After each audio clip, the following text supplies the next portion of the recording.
Truth is, I sold my house. My husband and I were shocked, stunned into silence. The person most shocked of all was my mother-in-law. That mother-in-law was visibly upset, confronting Kevin. Calm down. My name is Sandra. I do remote work with my husband, Robert. A peaceful work environment where we could take breaks whenever we wanted satisfied both of us. Then my mother-in-law came to live with us. We were financially stable, so we didn't have any complaints. My mother-in-law would look at us disapprovingly as she said this. I felt exhausted at her words, as if the same thing was starting all over again. When my mother-in-law first questioned us like this, we explained that we were working remotely. My mother-in-law refused to understand our job. She would often sigh and say this. The Kevin she mentioned is Robert's brother. He has married a wealthy woman named Carol, and now he seems to be living off her wealth. My mother-in-law wasn't informed about this. Kevin asked us not to tell her. My mother-in-law would say this, waiting for Kevin to come get her. We knew that the day would never come when Kevin and his wife would come to pick her up. That's because Robert once suggested to his brother, who his mother dotes on, that she could live with him. However, Kevin refused to live with his mother. So we ended up living together, and even though we were called unemployed for doing remote work, we resign ourselves to the fact that that's just how she is. But an incident occurred that made it impossible for us to continue tolerating it. Out of the blue, we got a call from Kevin. I'll be coming over this weekend. Without waiting for a response, he hung up. What do? Hubert and I were baffled, and overhearing our conversation, my mother-in-law leaned in, looking delighted. She's coming to pick me up. Please help me prepare to move, she said, and then dragged Robert off to her room. Robert looked troubled. I'm Lightna's daughters. Mom, Kevin's not coming to pick you up. He probably called because something happened. But she snorted, clearly unconvinced. That can't be true. But he didn't say anything about picking you up on the phone, right? He just didn't say it. But Brent, I'm so tired of this house. You're probably hoping to make me your housekeeper, but that's not going to happen. We couldn't understand why she was having such paranoid thoughts.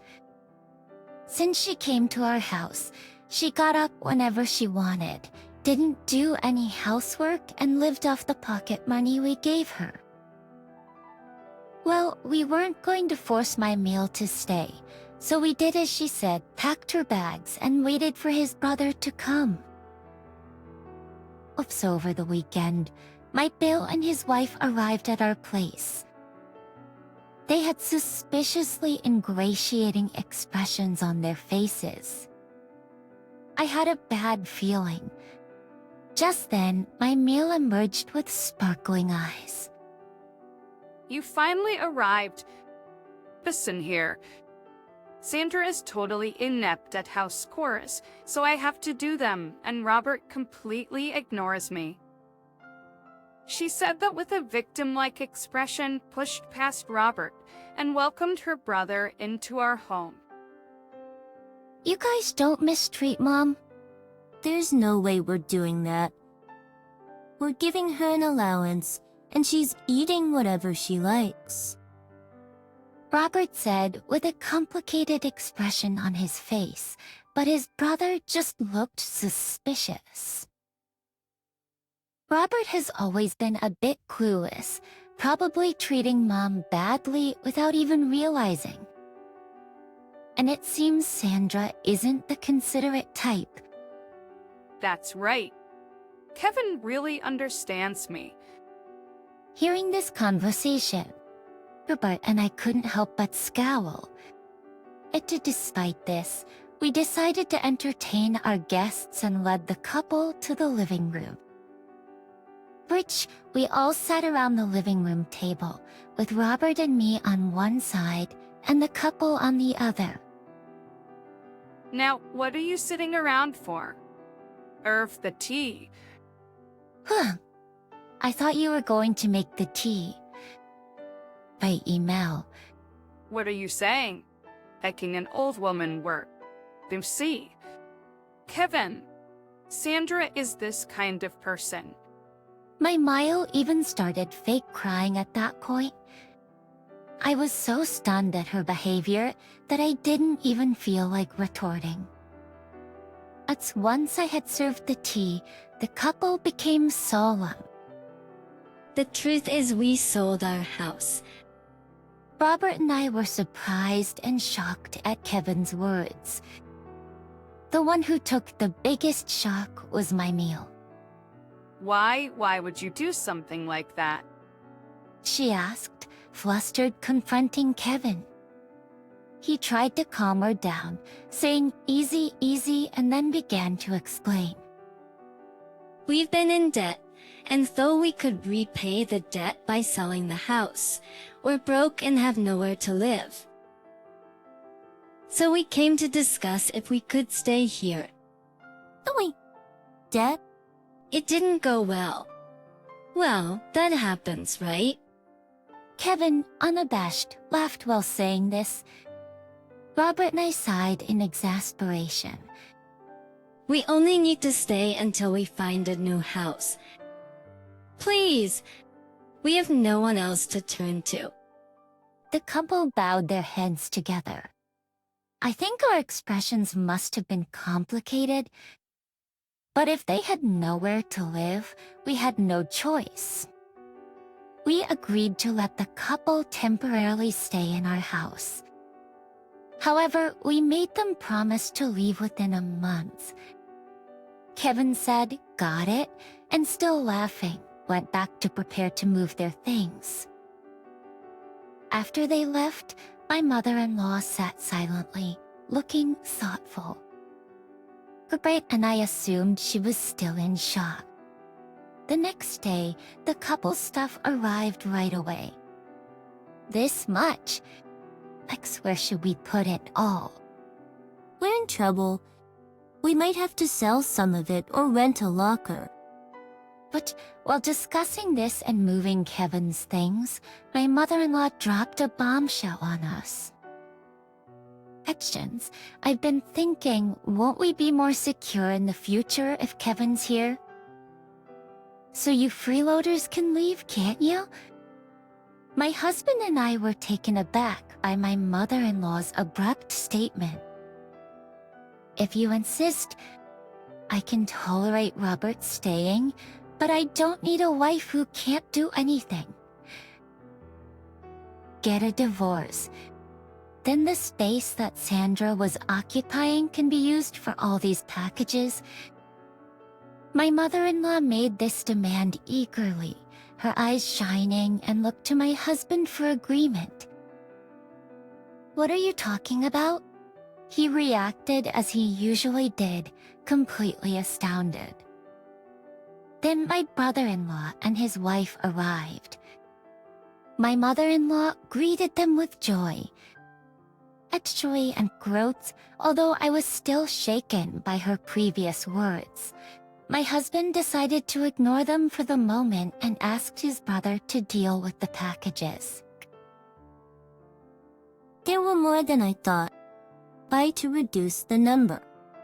Rent a locker or sell some if you have to. When my husband said that, his brother glared at him and said, "What are you talking about? These are important packages.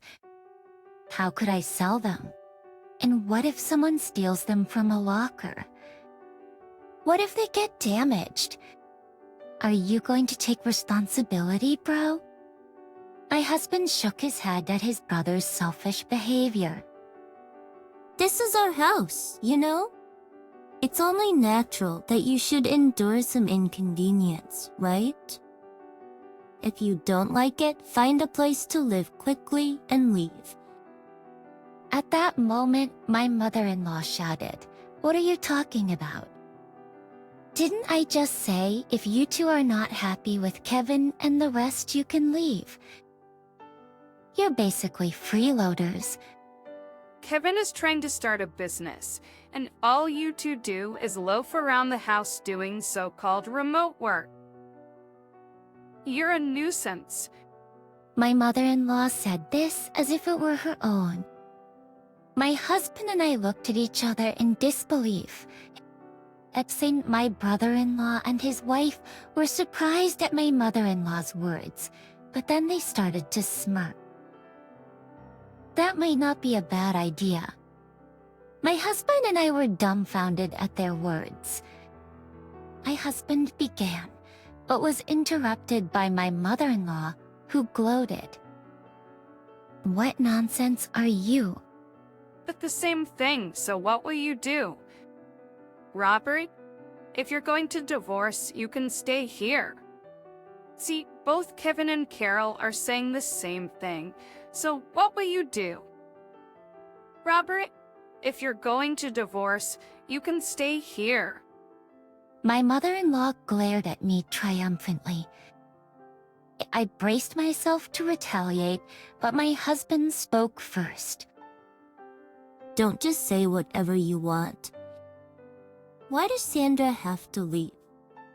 My husband was red in the face with anger, raising his voice. Don't shout like that. It's better without a burden around, isn't it? At my husband's words, my mother-in-law and brother-in-law and his wife gasped. My husband started speaking up to them, adding to the tension. This is the house that Sandra bought for our life together. What? What are you saying? Isn't it the husband's job to buy the house? There's no such rule. Moreover, Sandra covers all of Mom's allowance and living expenses. Sandra said she'd take on that burden because your pension is minimal, and it would be difficult for you to have financial freedom with just that. Robert was glaring at his mother-in-law with an intense expression. It's unbelievable. Sandra just plays on the computer all day. She doesn't even do housework seriously. That wasn't my allowance coming out of my pension. Otherwise, there's no way Sandra could afford to give me $500 a month. Moreover, Sandra is the one managing my pension, isn't she? You might have told Robert otherwise, but I'm sure you're dipping into my pension. She puffed up her chest and glared at me. I glared back, not to be outdone. It's true. I've succeeded as a business owner. You're lying. For Phoenix to divorce this lying wife already. You should live here with me and Kevin and Carol. Besides, there's no proof that Sandra is earning money. You're lying. To divorce this lying week already. You should live here with me, Kevin and Carol. Besides, there's no... There is, here it is. At that, I pulled out my paycheck and showed it to her. At the sight of it left my mouth succumbed to Van, and his wife slack-jawed. We've not used any of Mom's pension since she moved in here.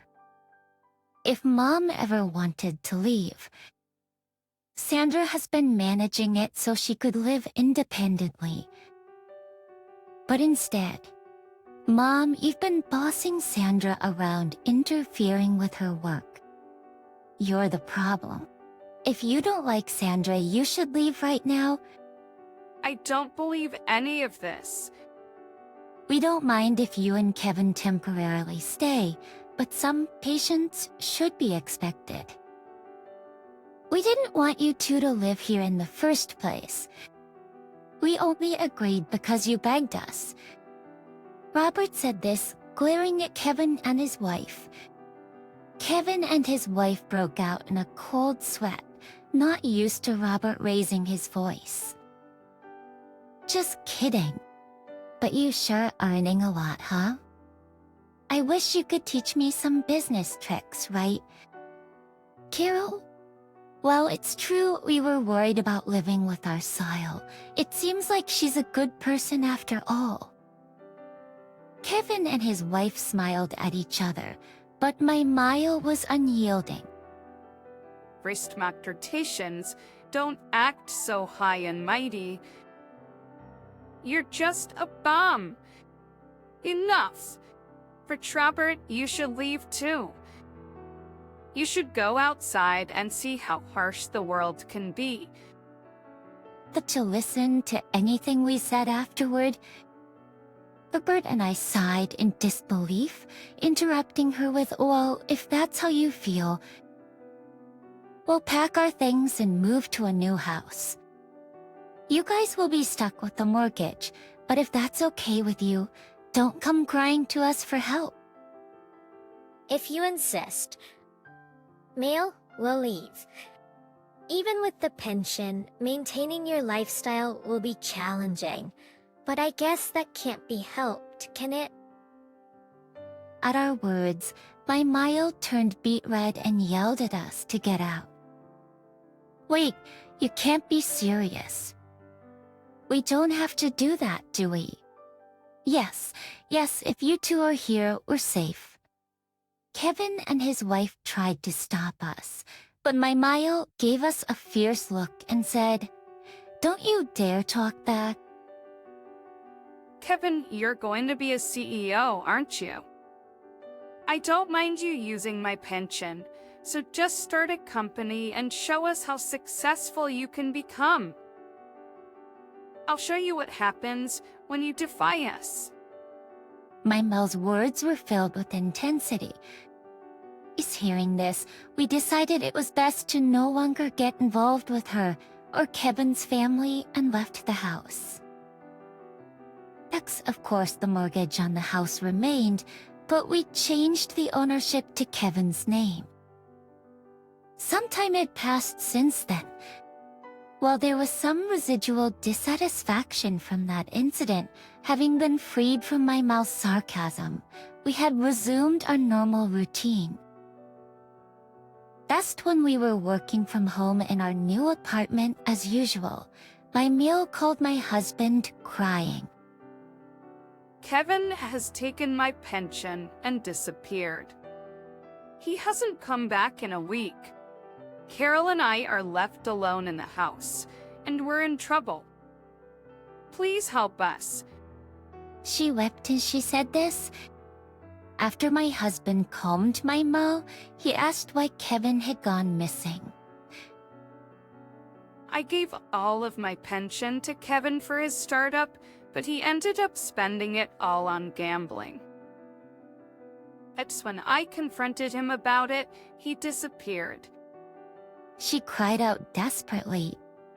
Since my Mile couldn't continue the conversation through her sobbing, the phone was handed to Carol. Could you please call us back? We can't live like this. Ever since Kevin failed his startup and sold the house we were living in, our parents have disowned us. My dad won't forgive us for selling that house. We haven't been able to reach either our dad or mom since. Carol pleaded with my husband.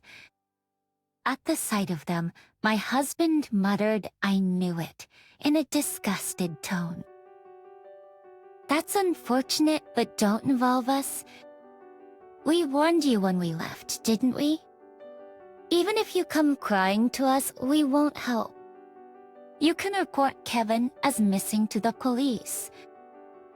It's none of our business. But with that, he hung up. I was shocked, but my husband said they got what they deserved. and I agreed. After that, they called my husband's cell phone many times. When my husband, frustrated, answered the phone, Carol would cry about not knowing how to report Kevin as missing. We were surprised she didn't know and gave her advice to call the police. However, they still couldn't find Kevin. Just when we thought they might not find him, we heard that Kevin had been arrested for bank robbery in another state. Apparently, he did it to repay his debts. It seems it wasn't his first offense, and he would likely face actual jail time. Carol can't go back to her parents' home and is still living with my meal in that house. It's uncertain whether or not she will divorce Kevin. That's probably the least of her concerns right now. She registered with a temp agency and is struggling with her first job ever, but she's somehow making ends meet every day. As for my Mile, Kevin took all of her pension, and now she has to repay his debt. She's also started working part-time to repay the debt. My husband and I expressed sympathy for my Mile and sister-in-law's family, but we have made it clear that we have no intention of helping them, and we have cut off all communication. They must be tasting the harsh realities of life that my Mile always talked about. Despite the changes since my Mile moved in with us, my husband and I are glad that we have returned to our peaceful days.